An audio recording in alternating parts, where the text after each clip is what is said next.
Theo Usherwood is here. Got this from Charles in East Sussex. I fear for those affected by the reduction of foreign aid. How are these countries going to build space agencies, coal-powered power stations and new rainbow street signs without us? Well, this is the thing. I mean, again, this has all been started by the Doge operation in America, with Elon Musk suddenly opening up a can of worms and finding all manner of millions and millions and millions of dollars being sent to these ridiculous causes around the world. And we've obviously now woken up and done the same thing. Yeah, this bit of the story hasn't really been explored. And what's interesting about it is obviously we know that Donald Trump wanted more money to be spent on, on defence. We know that he wants Europe to pull its weight. But what's interesting is that it's almost like a double whammy that what Keir Starmer has done here, because he's followed the Trump playbook in how to cut waste and save money. And what we saw with Musk and USAID, he's done the same here with our own international aid budget, cutting that in order to pay for defence. Right. So that when he goes to Washington, actually he can say to Trump, I've done exactly what you would do, Donald. And nobody's really, and it was actually sort of a missed opportunity. I was sort of thinking about it as I walked out of that press conference last night. Actually, maybe somebody needed to ask a question actually about the decision to cut international aid was, did you do that also to impress Donald Trump, not just the defence spending? Right. Because had he could have found that money from I don't think there's any question. I don't think there's any question. I mean, he could have gone into any number of different areas, but he's clearly following the Trump playbook. And that's why I was saying earlier, it's clear that Donald Trump is now not only in charge of US foreign policy, but he's also in charge of European foreign policy, British defence policy, and everything else that Keir Starmer wants to do, because everybody wants to make him happy. Yes, and it's just... Which is no bad thing, by the way. And it's events, isn't it? You can have whatever manner... we always think, oh, well, we sit around and follow the general election campaign, and this, Rishi Sunak says this and Keir Starmer says that. But actually, what it comes down to so often in politics is just events, what happens, and how those events dictate your own actions and your responses, because that's actually what often matters more than anything else in politics. I mean, the question I suppose that I would ask you next is this going to be Keir Starmer's COVID? Because, the money that he's going to have to spend possibly is going to be way higher than he thinks. It's going to have to be, and it's a bit of a bottomless pit, military spending, isn't it? Because once you put your foot in the water, you're suddenly going, well, we wanted to build one aircraft carrier, but actually that's not really enough. So we better build two. Or maybe we need more planes. Or actually, no, we better give the army a bit more money for this, that and the other. It's unstoppable. It is potentially unstoppable, but I think also... But within it, Mike, I think there are two things where I'm more optimistic than with COVID. Obviously, we didn't know what COVID was going to be at the very beginning of it. But firstly is this offers an opportunity for jobs and economic growth. You military investment in R&D, research and development, building things again. And we don't do that in this country. We should do more of it.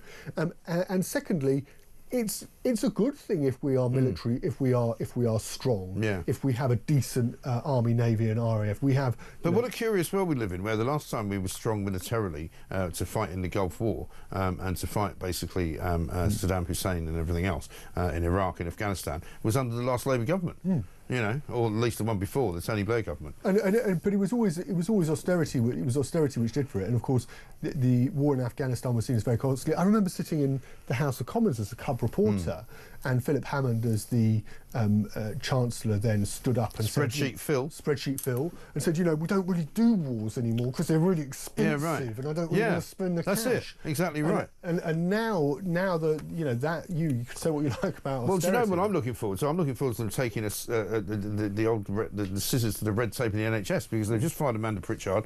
She's walking away with a six-figure salary. Apparently, she was accused by the parliamentary watchdog last month of the worst complacency ever in terms of boosting their productivity. But you can go into any department of the NHS and literally rip out all the DEI stuff, rip out all the trans nonsense, rip out the rainbow flags and the 65,000 different interpreters for all the different languages, and you can save a bucket load of money and put it on the front line. Yes, and that's what Wes Streeting wants to save that money, and he's actually been very strong against the DEI stuff. He wants diagnostic hubs working around the clock, non-surgical surgical hubs. Yeah, but it hasn't stopped yet. But it hasn't. No, it hasn't.